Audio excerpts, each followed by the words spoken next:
नमस्कार दोस्तों, हिंदी टारगेट में आपका स्वागत है। आइए आज हम रूप या प्रयोग के आधार पर शब्द के कितने भेद होते हैं उसके बारे में जानते हैं।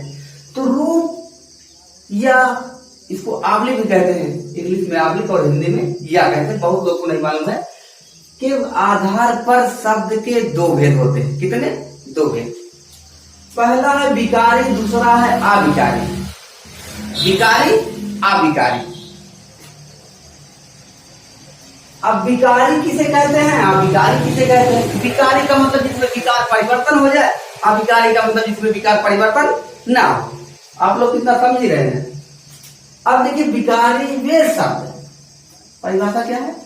विकारी वे शब्द जिनमें लिंग वचन कारक पुरुष के आधार से परिवर्तन हो जाए उसी को हम विकारी शब्द कहते हैं। विकार या परिवर्तन हो जाए उसी को हम विकारी शब्द कहते हैं। जैसे देख लीजिए, लिखा है यहाँ पर लड़का दौड़ रहा है, तो लिंग के आधार पर परिवर्तन करेंगे तो हो जाएगा लड़की दौड़ रही है।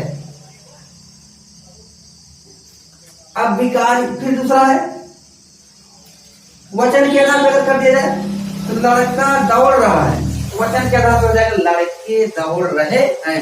लड़का एक वचन है, लड़के बहुवचन है। हिंदी में द्वितीय वचन है, एक वचन बहुवचन। अगर एक लड़का है तो लड़के लड़का, और एक से अधिक पद हो तो लड़के। ठीक। अब इसी तरह है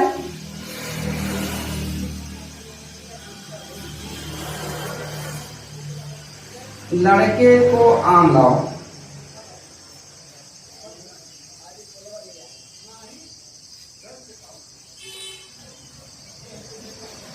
अब यहां देखिए, कारक के आधार पर क्या हो जाएगा? कारक के आधार पर हो जाएगा लड़के के लिए,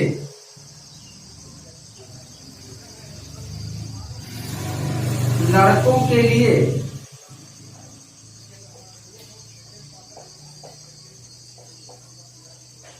आम लाओ।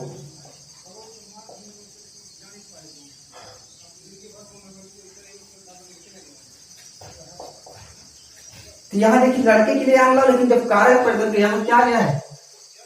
के लिए। यहां ये क्या हो गया है? कारक है। चतुर्थी संप्रदान जिसको बोलते हैं।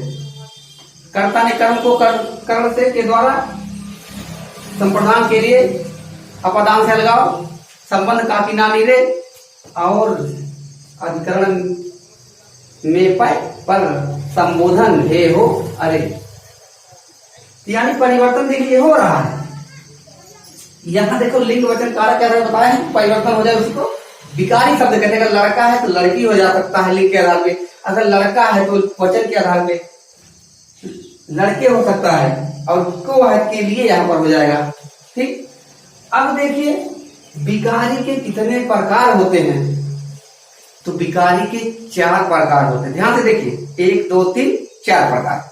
तो 4 में आपका है संज्ञा, सर्वनाम, क्रिया, विशेषण। तो संज्ञा आप लोग पढ़े, सभी लोग पढ़े। कुछ लोग क्या है, कुछ लोग को नहीं आ रहा है। उसमें संज्ञा में जितने भी वस्तु स्थान होते हैं सब क्या होते हैं? संज्ञा होते हैं। जैसे नदी, पर्वत, राम, गंगा, सीता, सब क्या है? संज्ञा है। सर्वनाम क्या है? मैं, तुम, हम, वह, मुझे, तुझे, मुझको, इसको, उसको, ये वे, सब क्या है? सर्वनाम है। क्रिया क्या है? आना जाना, उठना बैठना, सोना धोना रोना, सब क्या है? क्रिया है। और विशेषण क्या है? नीला, पीला, सुंदरता, मोटापा, बुढ़ापा, सब क्या है? विशेषण।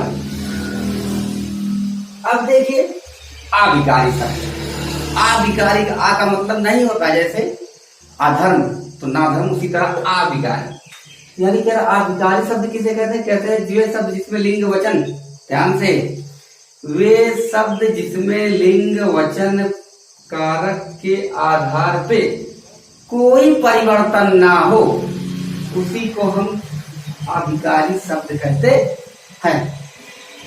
जैसे हमने यहां पर लिख दिया है,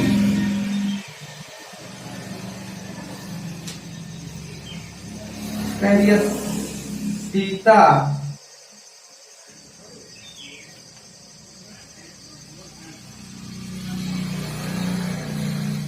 उधर जा रही है,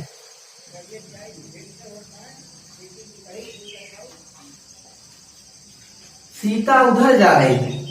अगर इसमें परिवर्तन करना चाहे तो जो ये उधर है इसमें कोई परिवर्तन नहीं होगा।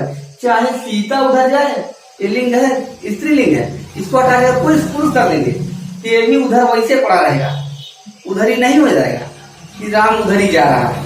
तो राम भी उधर जा रहा है, राम ऊपर बैठा है। अगर सीता के लिए कहेंगे का सीता ऊपर ही बैठी है, सीता भी ऊपर बैठी है, यानी ऊपर, इधर, उधर, ये सब क्या है? ये सब आविकारी शब्द होते हैं। आविकारी शब्द जितने भी अव्यय के शब्द हैं सब क्या होते हैं? आविकारी शब्द होते हैं। और आविकारी के भी 4 प्रकार होते हैं। देख लीजिए ध्यान, क्रिया विशेषण, संबंध बोधक, समुच्चय बोधक, विस्मयादि बोधक। क्रिया विशेषण में क्या होता है? जैसे कहिएगा धीरे धीरे,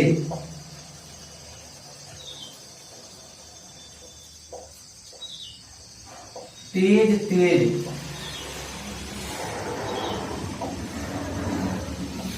बूंद बूंद, यही बूंद बूंद, धीरे धीरे, तेज तेज, ये सब क्या होता है? क्रिया विशेषण होता है। जैसे राम कहिएगा, वाक्य बनाइए, तो राम धीरे धीरे चल रहा है, नख से पानी बूंद बूंद टपक रहा है। यही है सूरज, या क्या है? क्रिया विशेषण है। संबंध बोधक में क्या होता है? संबंध बोधक में देखो का, की, ना, नी, रे, ये सब क्या होता है? संबंध बोधक में आता है। राम का और श्याम का घर एक ही गांव में, तो दोनों का क्या है? संबंध कर रहा है। कहा गया ना बीच में, हो जाएगा। समुच्चय बोधक क्या है?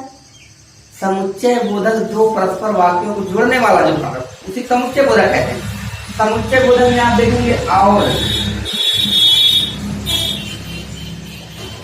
तथा,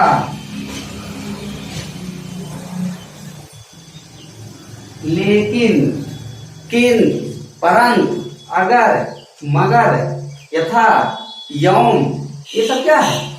इसलिए, इसलिए, ये सब समुच्चय बोधक के काम करते हैं। जब ये सब पढ़ाया जाए तब बताया जाए, लेकिन अभी भेद जान लीजिए, इतना ही काफी है। इतना आगे समझ लीजिए, आप हो गए। अब विस्मयादि बोधक क्या है? जहां पर हर्ष तो उल्लास की बात होती है, वहां पर विस्मयादि बोधक होता है। जैसे कह दिएगा वाह,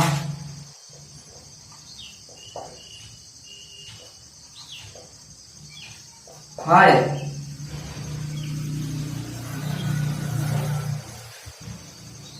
शाबाश, शाबाश बेटा, वाह क्या बात है, हाय वह चलो था। ये सब क्या है? विस्मयादि बोधक के अंतर्गत आते हैं। ये सब क्या है? अविकारी है, जिसमें कोई विकार नहीं होता, जैसे के तैसे पड़ा रहता है, उसमें कोई परिवर्तन नहीं होगा। जैसे कहते राम और सीता घर गए, तो राम और सीता घर गए, उसको अगर परिवर्तन करना चाहोगे पुरुष वचन में तो कोई नहीं होगा। तो और का वैसे और ही पड़ा रहेगा, तथा का तथा ही, लेकिन का लेकिन, सब वैसे सेम रहेगा, कोई परिवर्तन नहीं होगा। वैसे हमारे समझ से तो पूरी तरह से आप लोग को आ गया होगा, लेकिन हम समझ रहे आ गया होगा। अब आप लोग आ गया कि नहीं वो तो आप ही लोग बताएंगे। ठीक, आज के लिए इतना ही। नमस्कार।